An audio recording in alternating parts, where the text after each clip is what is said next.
My name is Haley Owen, and I am here at the Morrison Reeves Library in Richmond, Indiana on November 30th, 2017, interviewing Paris Pegg, that's P as in Paul, A-R-I-S as in Sam.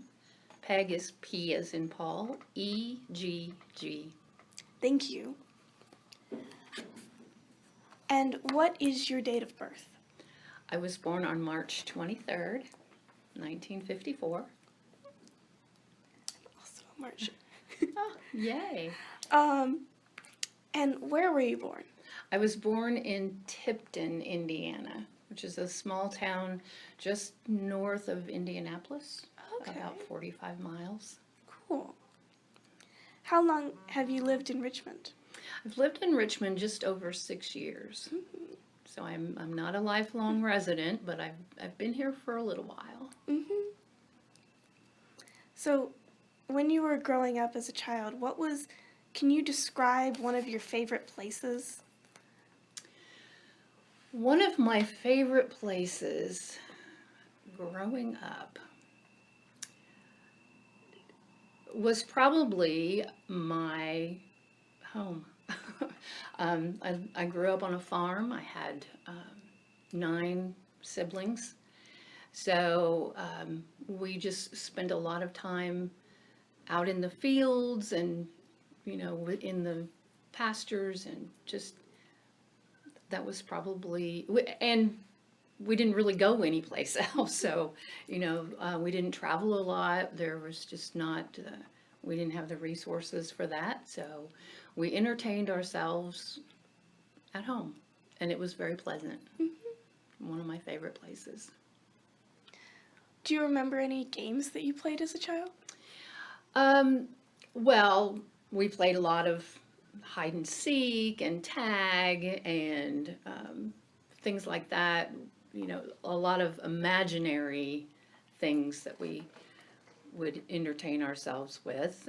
Sticks became weapons, and we'd hide behind the trees or the barn, or create this lavish imaginary castle out of bales of hay or things like that. So as far as commercially produced games, we didn't really have any.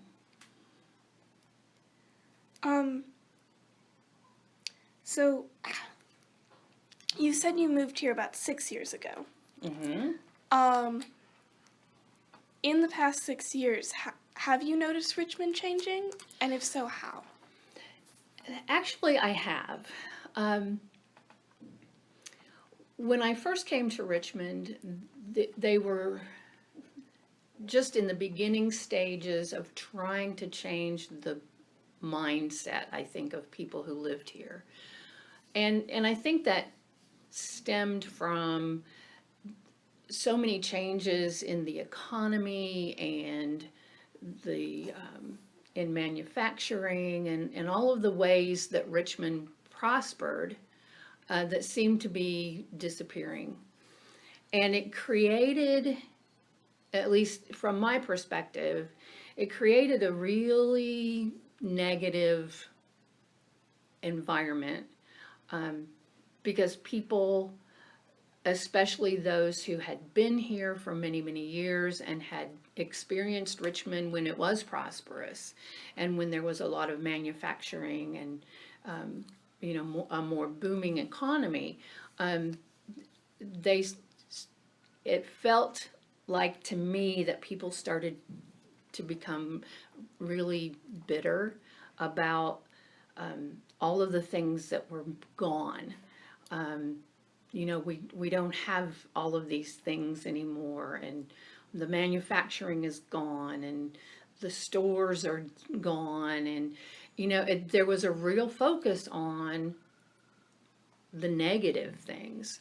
And when I first moved to Richmond in 2011,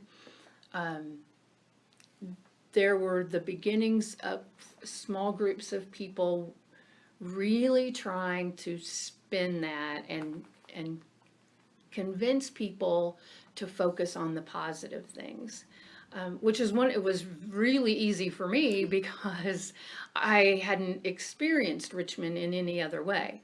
It was moving from a variety of small towns. I'd never really lived in a big city, although I can't say that Richmond's a big city. It's just much bigger than the places that I've lived before.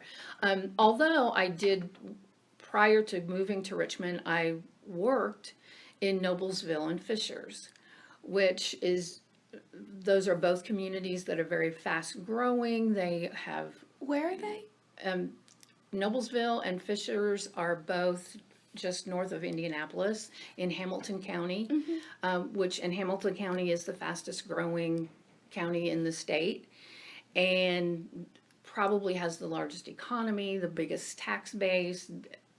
They have everything, and I'm sure that what people don't stop to think about is that along with that everything that they have is problems and issues and things that, you know, Richmond has, but so do they. And so, as I was saying, there were groups of people who were really trying to focus on the positive things. It was easy for me because I came in to Richmond without any preconceived notions of what it was or what it had been. And so it was easy for me to see the positive things, the cultural things that are here, the civic theater and the symphony orchestra and the library and, you know, the number of institutions of higher education that are in Richmond. You just don't find that in every town. So Richmond has so much going for it, and I was puzzled at first that there even had to be this push to get people to realize how nice it was and how all of the conveniences and the quirky little coffee shops and the little retail places that were downtown, which is one of the changes that I've seen over the last 5 years. There has been growth in the downtown area, and there are more and more people, I think, that are buying into the idea that Richmond is a great place, and there's a lot of great things going on.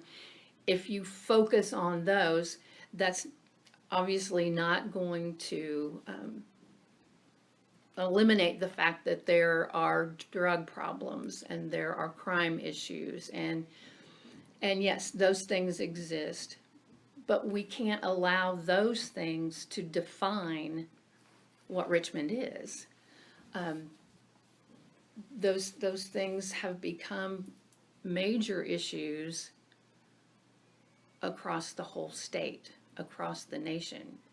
It's not just Richmond, and I think it's really important for people to realize that Richmond is making progress toward redefining their culture and their environment. But it takes a really intentional effort to focus on the positive.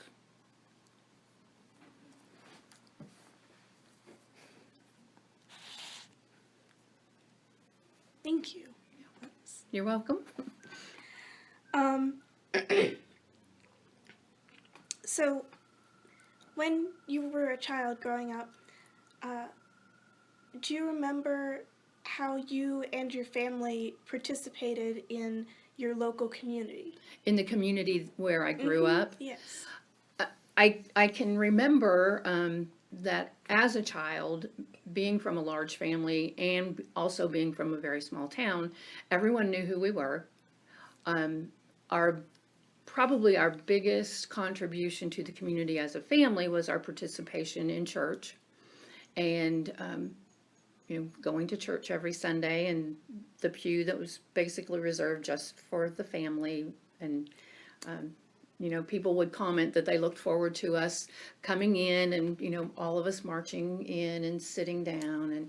And but another thing, which not so much a family thing, but my father was very involved in local athletics. He was the announcer for the local high school football games and basketball games, and he was also a pretty talented writer, and he would compose these motivational poems and things that he would send to the teams before a game, and the coaches would share that with them, and he would be invited to speak at different sporting banquets and honors and awards banquets and things like that. He would be invited to, if they had a big pep rally for some reason, he would be invited to come and share some kind of motivational thing that he came up with, which again, not really a family thing, but most all of my siblings were involved in sports somehow as they got old enough to do that. So I guess that could be considered family. We participated in the local 4-H clubs and events and all of the things that go along with 4-H. That's probably about the extent of that. Cool.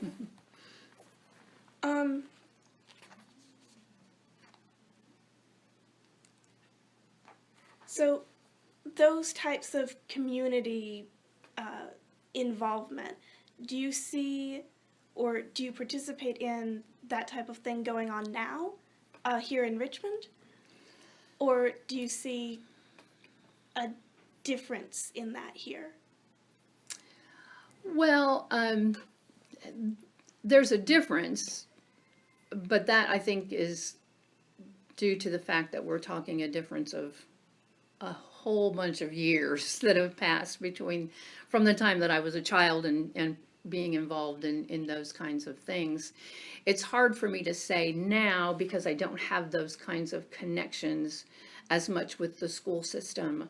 I am personally involved in one of the local churches. I play in the handbell choir. We also deliver. I'm sorry, what is the handbell choir? Handbell, handbells are just, they're English handbells, and there's a bell for each note, for each musical note, and you have a choir of 12 people who play composed pieces that were created for the handbells, and so each person I personally have about 7 bells that I play. Sometimes I play 4 at a time. I'll have 2 in each hand that I'll play. Some of the bells are so big, the lower notes are bigger bells, so it takes 2 hands to play one.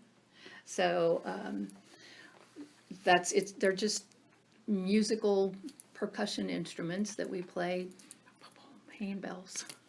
So, Cool. so I do that with, like I said, one of the local churches. My husband and I deliver meals to homebound and people who don't have resources for the Circle U Help Center, which is also through our church. As far as the activities and opportunities for involvement for younger people, I'm not as aware because I don't have children here.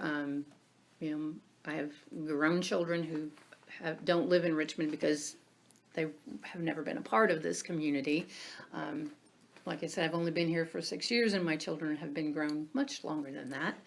So I don't have that kind of connection, and I sense that there is a lot of opportunities, but because things in general have changed, technology has changed.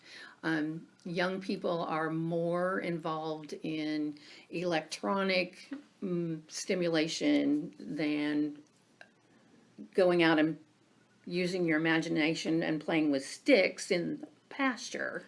You know, I don't think they do that so much anymore. But at the same time, I don't think that means that there aren't opportunities for young people to be engaged and to have social activities and athletic activities. I know the YMCA here in town offers a variety of kind of inter squad type sports and things for the kids. So again, I'm not aware, but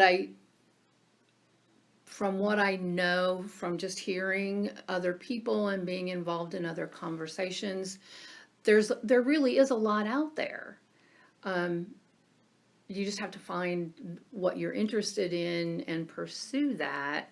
I mean, there's dance studios and there's art classes, and there's just really a lot of things available.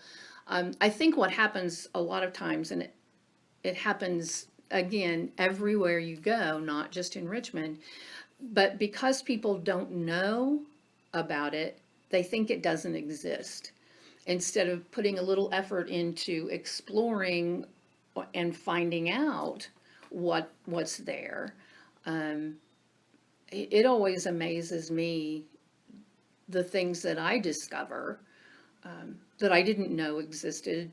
So, I think it takes some effort, and you have to really be interested in finding out what's going on and what there is to do and what's being offered just as community to be involved with. I think there's a lot of opportunities out there. And why did you move to Richmond? I came to Richmond for the job that I have now as the library director. But I pursued this particular position because my husband is originally from Richmond. He was born and raised here, graduated from Richmond High School, and then went away to be in the military. He served in the Army for 21 years and then retired and came back to Richmond. As I said earlier in a little bit of a previous conversation, I find it very interesting that his perspective is a little bit different than mine, because he is of that mindset that he wants to compare things now to the way they used to be, and we don't have what we used to have, and there used to be so much more of this or so much more of that, instead of focusing on that what is here now and the positive things that Richmond has to offer. So it's been a little bit of a challenge for me, but kind of fun at the same time to see him kind of change his mindset and to change his attitude and start to agree with me that there are actually, that Richmond is really got a lot to offer. So you're the head librarian? Well, some people call it head librarian. Some people call it director. Some people call it CEO. I prefer director, mainly because I get to do very little librarian stuff anymore. I do have a Master's of Library Science, and that is a requirement of the position. I do have several years of experience in the library profession, which is also another requirement of the position. But once you get into this particular kind of position, it becomes much more administrative than it is really library related. So I prefer director, because it's a little more descriptive of what I do.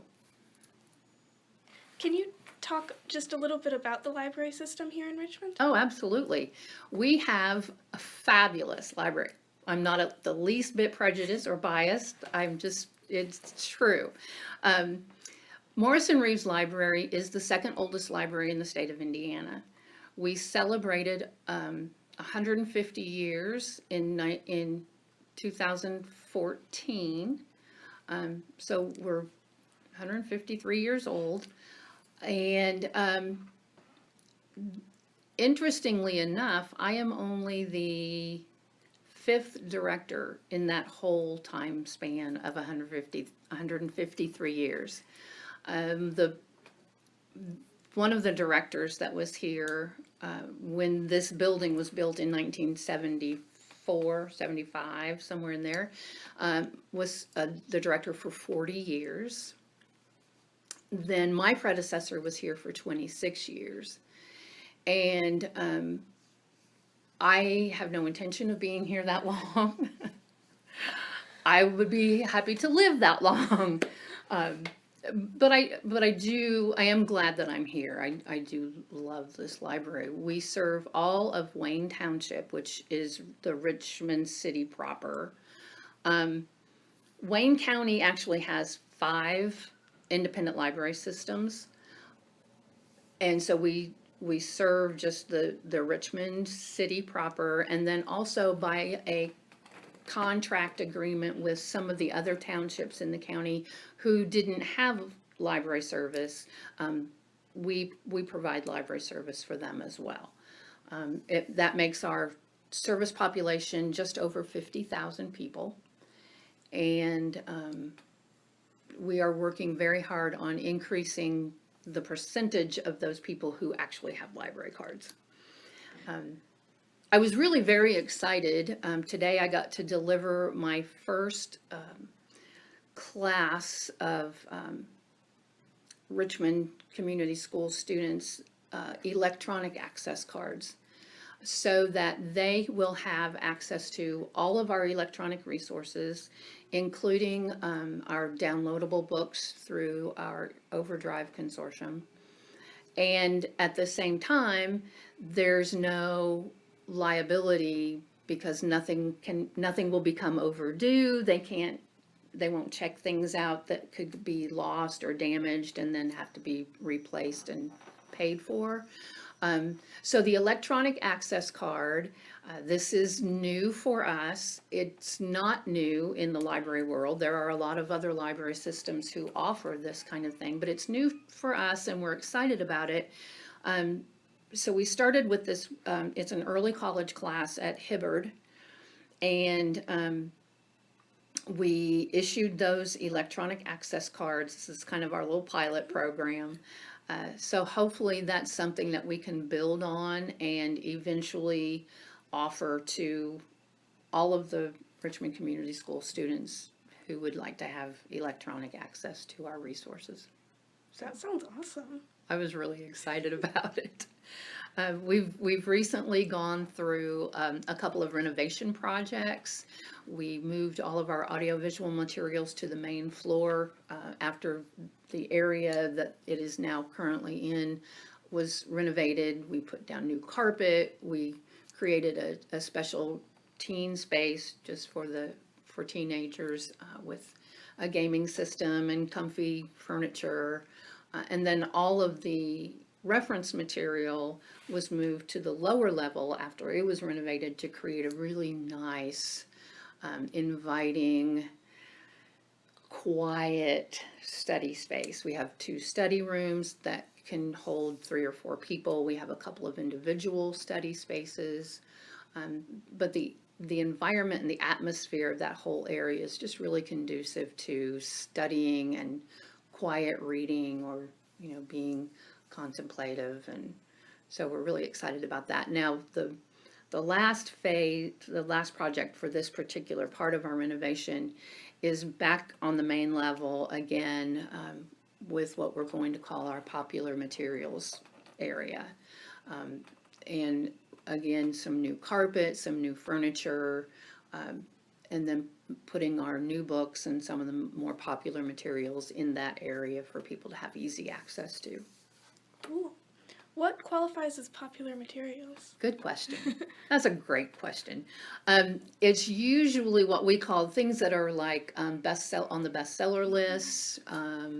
You know, authors that are in high demand. You know, there's some of those authors that just no matter what they write, everybody wants to read it. So those will be included in popular materials, just more the current trendy kind of material. Cool. Yeah.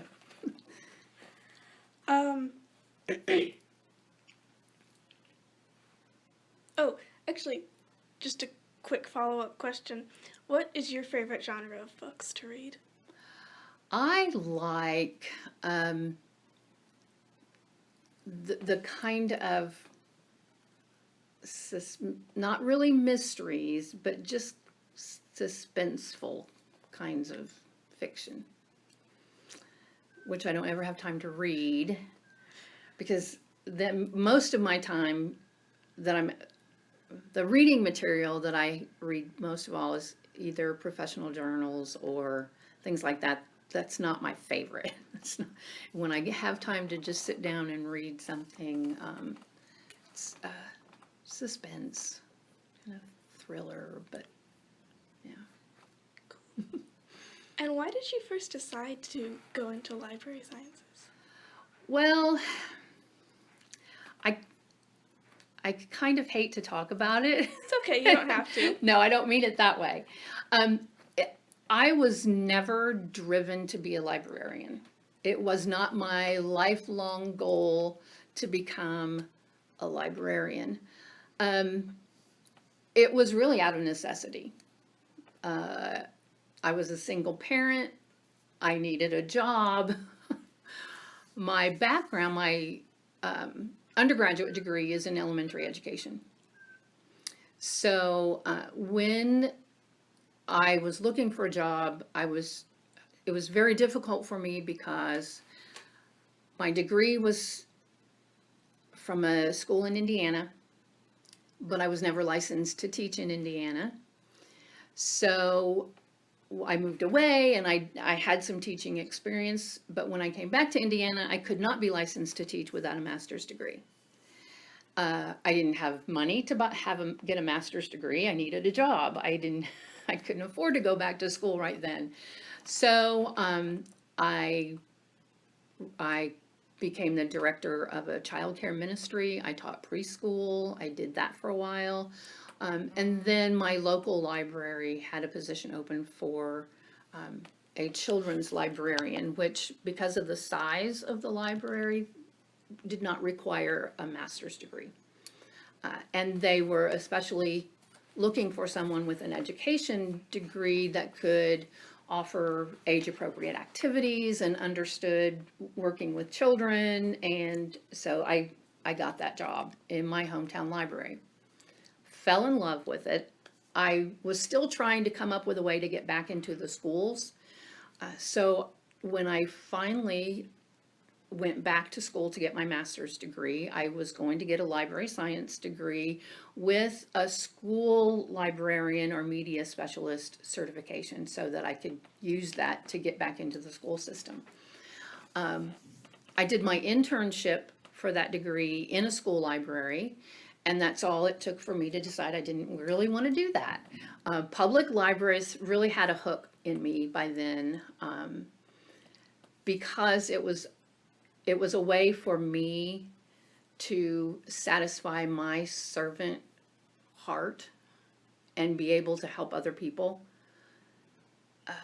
and share information and guide people toward what they were looking for, and that satisfaction of being able to help people, and just when they're looking for something and they don't really quite know what it is, and you go through the whole reference interview of asking the right questions and pulling information out of them, and then finding what it was that they really wanted, and they're just so pleased, and that's so satisfying.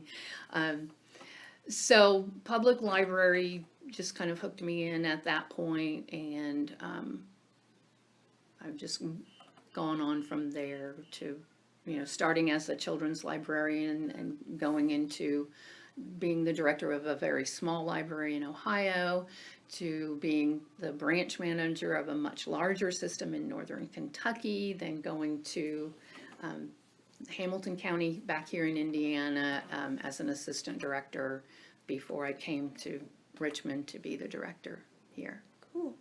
Yeah. What do you especially like about Richmond?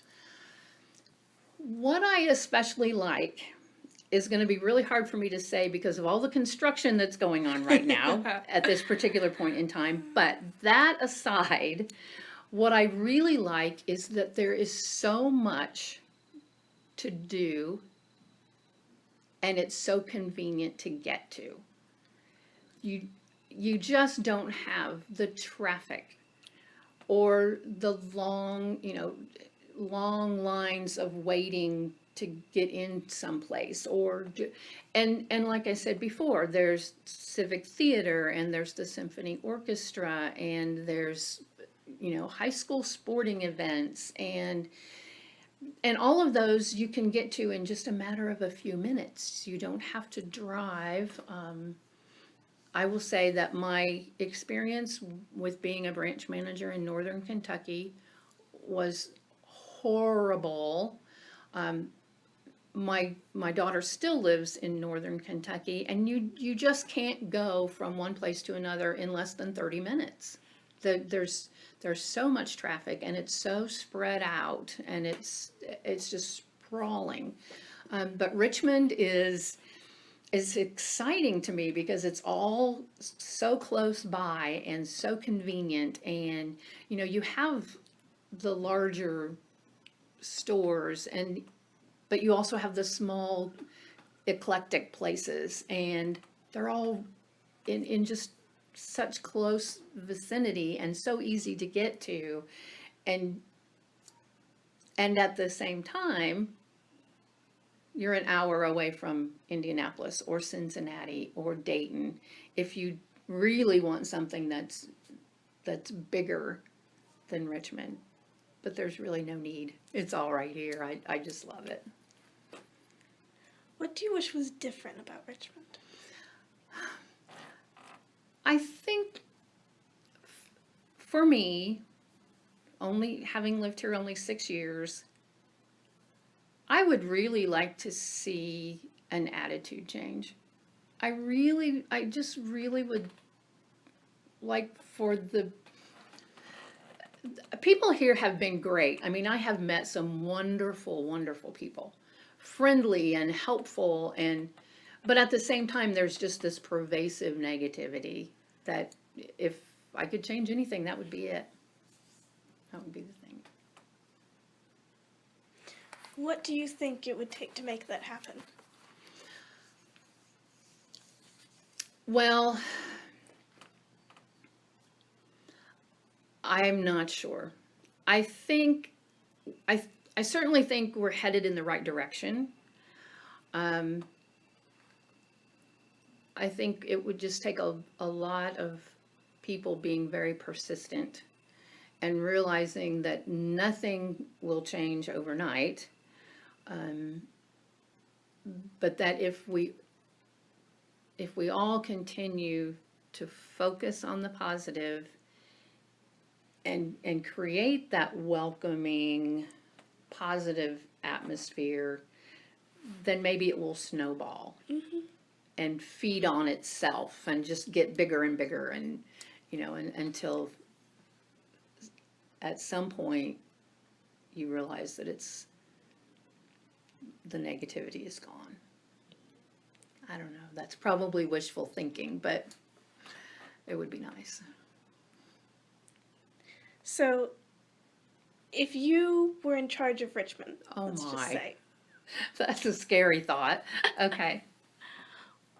what, if you can think of anything, what are some things that you would do to try to? Oh my.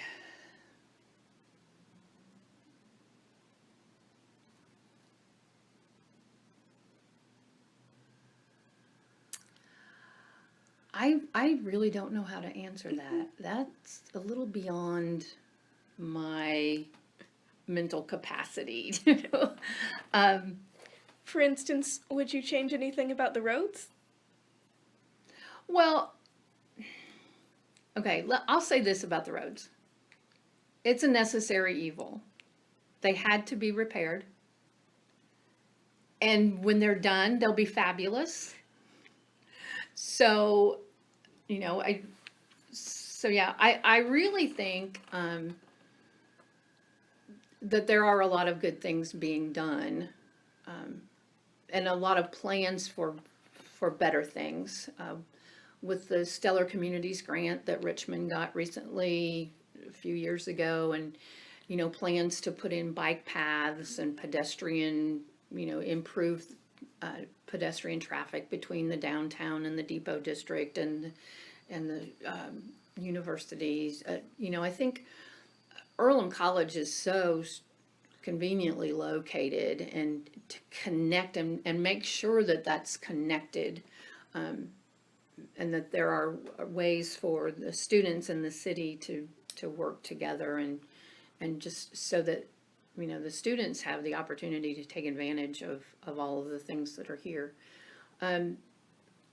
What was the Stellar Communities grant? Stellar Communities grant recently been created right across from the library in what used to be a parking lot.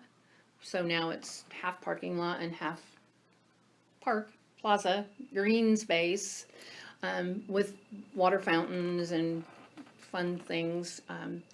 They have the farmers market there in the spring and summer, and the library has even taken advantage of that space to do some programming, outdoor programming in the summertime. There have been other local organizations that have used that, and that was part of the Stellar Communities grant. It's just guaranteed funding for specific projects that have been approved. There was some money. It's a multi-million-dollar funding source, but there was some money set aside to do some facade restoration on the downtown buildings, and to help people who owned buildings downtown if they wanted to renovate them to make living space. So I do know a couple of people who've renovated the upper levels of their retail space, and they now live there. And so there have been some renovations like that, and there's been money available to help with some of that. And then the bike paths and the pedestrian improvements to connect the downtown area with the Depot District is also part of that Stellar Community grant money project. Cool. Yeah. So this one you've touched on a little bit already, but how are your attitudes about Richmond different from or similar to those of the people that you know? I tend to surround myself with people who are like-minded. So I do know that there are a lot of people who have very positive attitudes. And part of that is, I think you have to be intentional about being positive. You can allow yourself to see the road construction and be negative about it, or see the drug issues, which are horrible. I agree. That is a very negative thing that we have to deal with. But that's not all that Richmond is about. So I think you have to be really intentional about focusing on the positive. So I tend to surround myself with people, and a lot of the people that I deal with are positive and are some of the drivers of this kind of effort to change that mindset of people who live in Richmond. But at the same time, being in public service, I do also, on occasion, have to deal with people who aren't positive, who don't like Richmond, who don't like the library, who they're happy to come in and take advantage of our services, but they're not pleasant about it. They're sometimes very demanding and, sometimes very specific in what they think how things should be run and what we should be doing and what we should be offering and not offering and why aren't we doing this and that and the other thing. So there's always that. But again, there's always that wherever you go.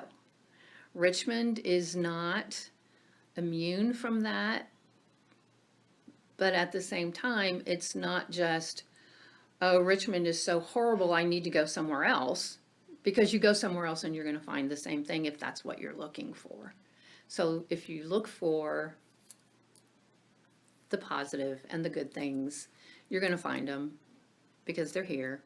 If you'd rather focus on the bad things, there's plenty of that to be found too. But again, I think it's so important to steer that conversation in a different direction. So you said that you're surrounded by a lot of the people who are also trying to focus on the positive and help make this shift. Are some of them people who grew up in Richmond? Actually, yes, there are some. So what do you think makes that difference where they're not comparing all the time?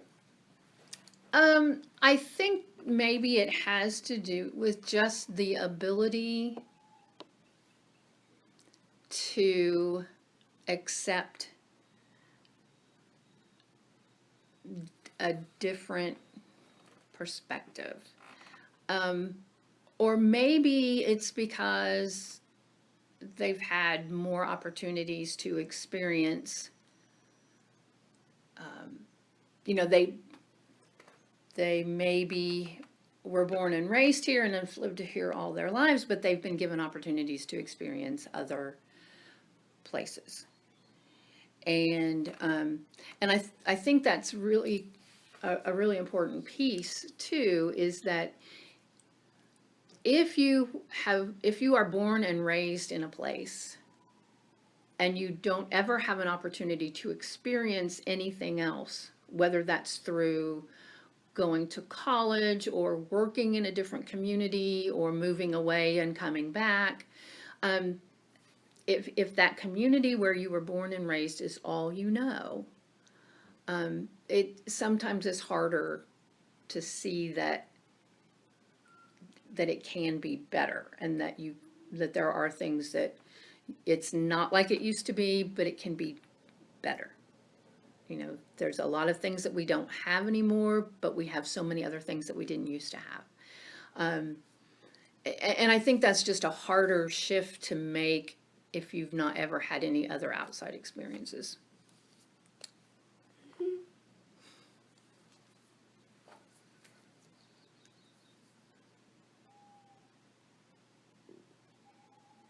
So I was wondering, in regards to some of the stuff that you've said so far, I'm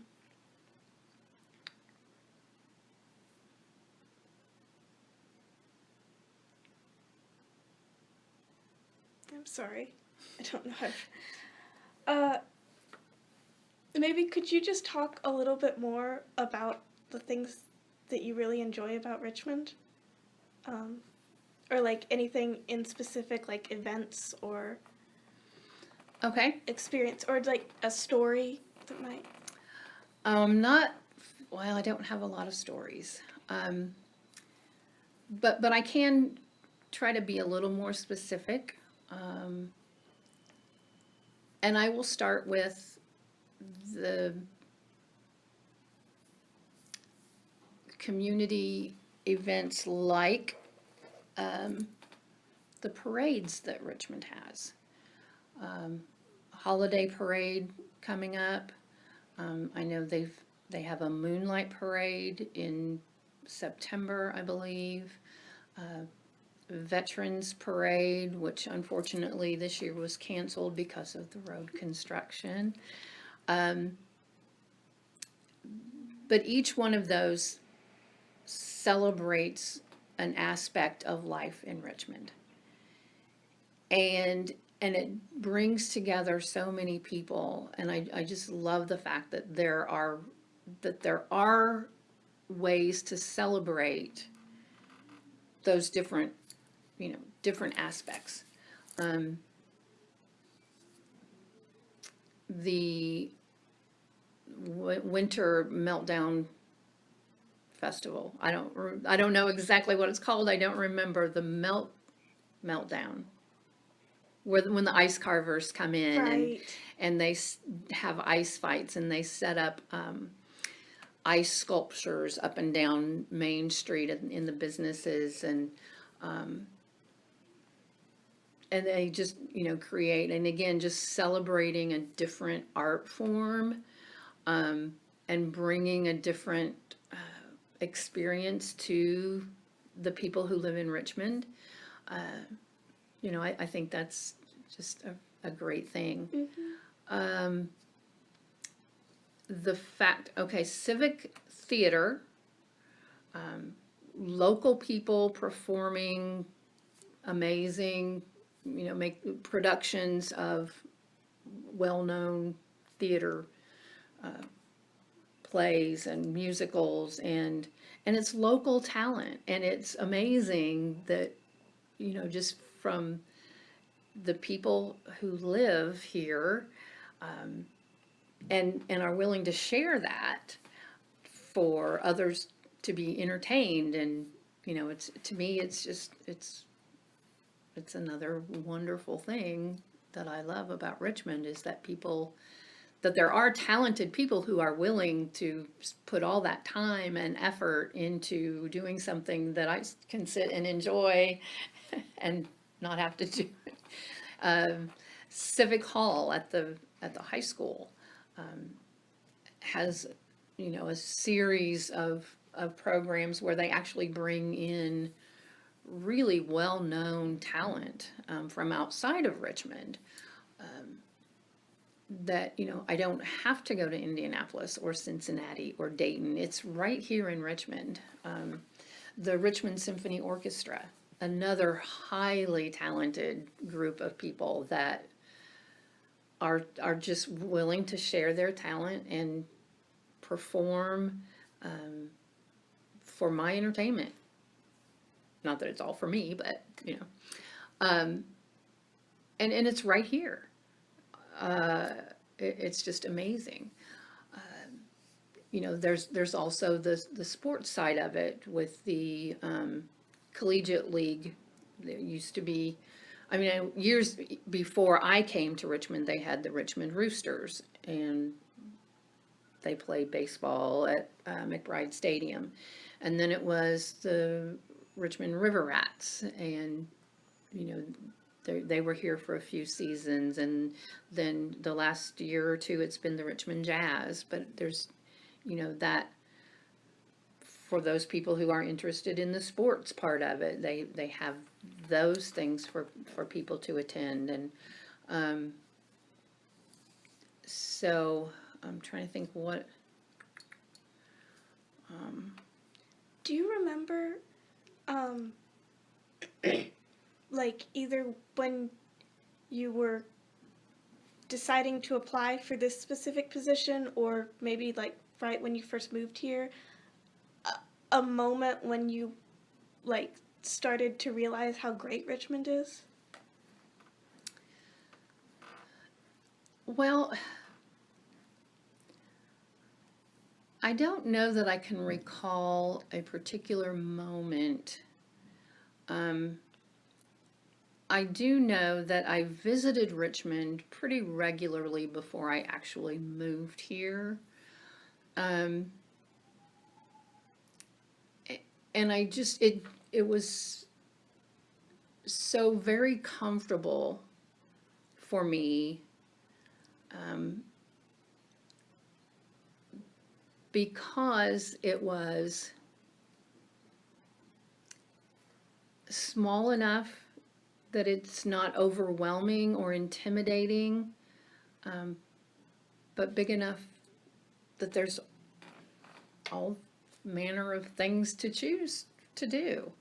Um, my husband and I used to argue a little bit about Richmond being a small town, and he always said to me that Richmond is a small town. It's just a small town. It's nothing special. It's just a small town. And I'm like, no, I grew up in a small town. I grew up in a town of about 5,000 people. That's a small town. To me, Richmond was big. I mean, it had all of these things and it was big. But after I moved here, I do remember thinking, you know, Richmond is a small town. But for me, that was a good thing because that meant that it had that small town feeling of there's always someone there to help. There's always someone there that you can reach out to that will help you. It was just a sense of community that there all of these people belong and want what's best for Richmond. And I really love that. Yeah.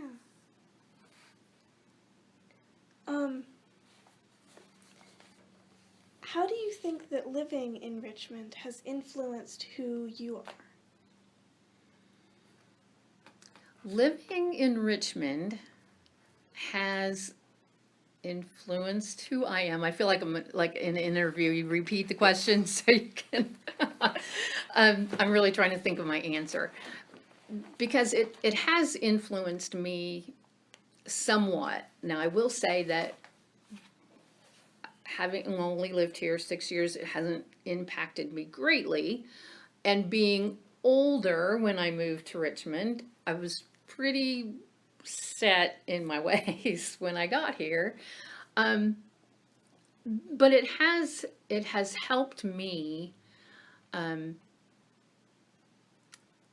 be more comfortable and more confident in participating in community groups and in initiatives to help the community grow. And so I think it was that element of I feel like it's my small hometown, but it's big enough that there are a variety of ways to become involved, and I can kind of choose the things that are of interest to me, and know that there are ways that I can help that.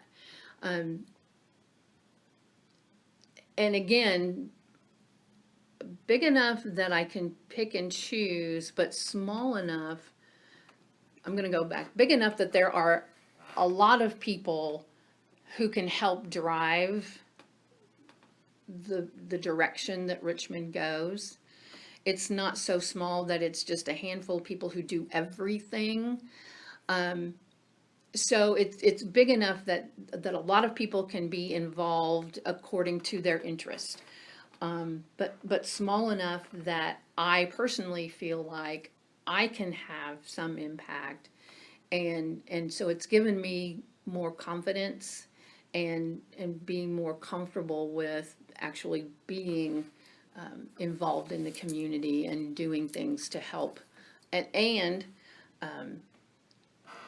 being able to get the library more involved in ways that as a service organization we can affect some of that.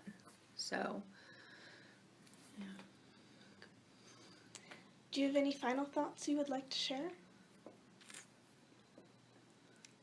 well, I would just like to say, if I haven't already said it a million times, I just think it's really important for people to understand that Richmond as a community is defined by the people and the attitudes and the perspectives and the way they push that what's the word I want? Okay, so a community is people. And all of the things that there are to do and see, it's still the people who drive what that community is, or how people outside the community think about it. So it's the attitude of the people that's going to influence what others think about Richmond. And so if the people who make up the community of Richmond can't see it in a positive way and focus on the good things, it's going to be really hard for us to expect anyone outside of Richmond to have good thoughts about. And if we're looking at, trying to attract new businesses or trying to bring in people from outside of Richmond, we have to really focus on the positive and make that picture of Richmond be a much better picture. We can't deny that there are bad things. That's no matter where you are, there will be those issues, but we don't have to focus on those. Thank you so much. You're very welcome. Thank you.